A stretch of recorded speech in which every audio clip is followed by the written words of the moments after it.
The attack had begun, sending the room into a flurry of panic as a couple more figures come smashing in through the other windows surrounding the top halls of the courtroom. Looking upwards, the king seems to catch my eye, sending a simple nod and goodbye, as his own guards move in to shield him away from the commotion. Once out of sight, my attention falls back to the surrounding court, knights and higher-ups being taken down without much mercy from the attackers. "Barbarians!" one calls out. My own guards had created a sort of wall in front of me and to the sides of me, the shock of the sudden attack not fazing them as they protectively held their ground. From across the room, a man fights with two swords, his blood-red cape flowing his movements, as he ducked beneath a spear jagged his way before extremely shoving it to the side with his shoulder. His wild movements showcased his extreme skill, and from the sharp, blood-colored eyes he portrayed, I knew what he would do. That was the man who would kill me. And I guess Kirishima realized that too. His hand suddenly finding my wrist before pulling me further behind him. During his action, he made eye contact with our barbarian, most likely glancing with his own piercing crimson gaze. From my side, I could hear a thud sound off, my head tilting just in time to catch another shadow, knocking Denki to the side before he could stop them. Then, the sudden opening. The opponent didn't seem to go after me. Instead, following the blonde off into the foreign crowd below the king's throne, the shatter of blades filled the air within minutes, and another one of the barbarians seemed to take interest in my other guard, Sarah, his back shielding me the best he could as he fought off the shorter opponent. And then suddenly, he was pulled from my side, the cloak covering the enemy flickering as they threw him into a wall. "Red, you need to help Sarah," I called over to the commotion, hoping to gain the soldier's attention, but all I got in return was a shake of his head. "He'll be fine. We need to get you out of here," he stubbornly declared, using his grip on my hand to pull me back as he turned to run to the double doors.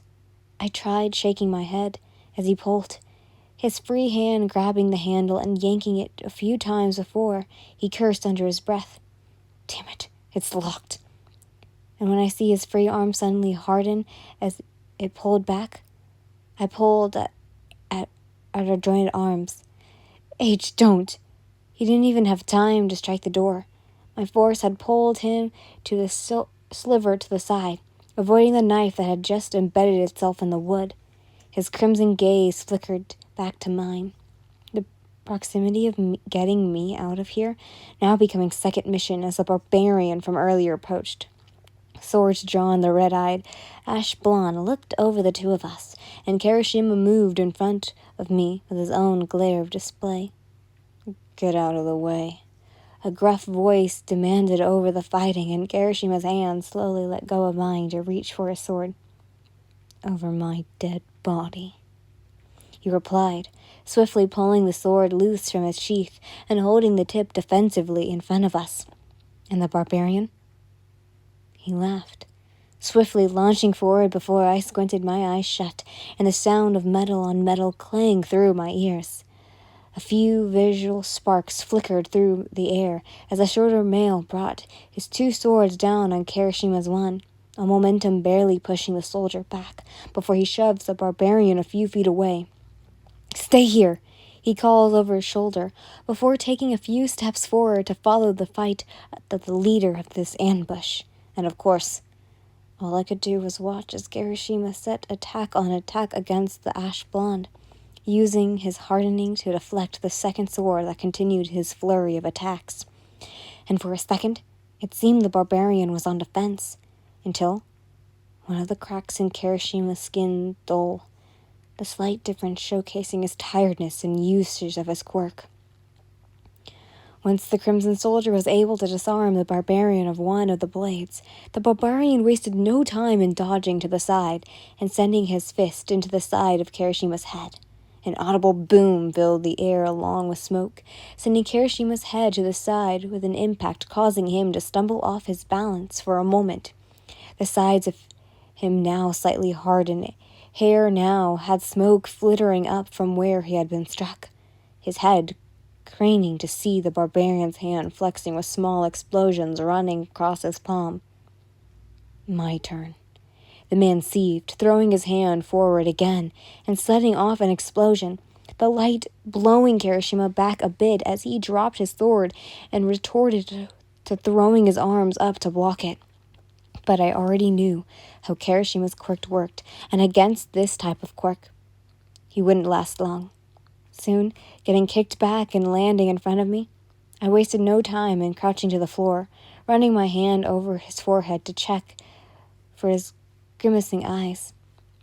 From across the courtroom, the ash blonde stands, now fighting off Zero, and I took up just in time as he sends an explosion into the soldier's gut and threw him down. You need to get out of here. My attention falls back to the bleeding soldier in my arms, his pain-filled words filling their way to my ears and causing my expression to soften. I'm sorry, I can't. I'm not. He shudders, and I shake my head. You did your best. It's okay to rest, Eij, I said, trying to ease his concentration as much as I could before standing. And the ash blonde seems to be waiting already, his adrenaline-filled eyes snapping to mine as I approach, and he shoves another guard from his side. He wastes no time in fixing his grip on the hilt of his blade, my figure continuing to stop just a few feet away in front of him, and in the spot I knew I would meet my end.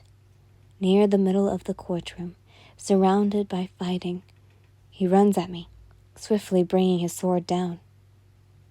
And I'm knocked to the floor, my elbows hitting the ground hard and sending a riff of pain through my arms from the sudden impact. My eyes snapped open quickly when I realized I'm not bleeding or bleeding out, just probably bruised from landing too harshly. The shadow of a familiar shoulder now over me, shielding me from a blade that had smashed against his back. Small fragments of metal fall and hit the floor below me, the metal from the sword that should have ended me. What? Is the only thing I'm able to say. Staring down at me, the crimson soldier's eyes are wide with adrenaline, his breathing shaky and uneven as his skin unhardens, and he falls to his knees, still crouched over me.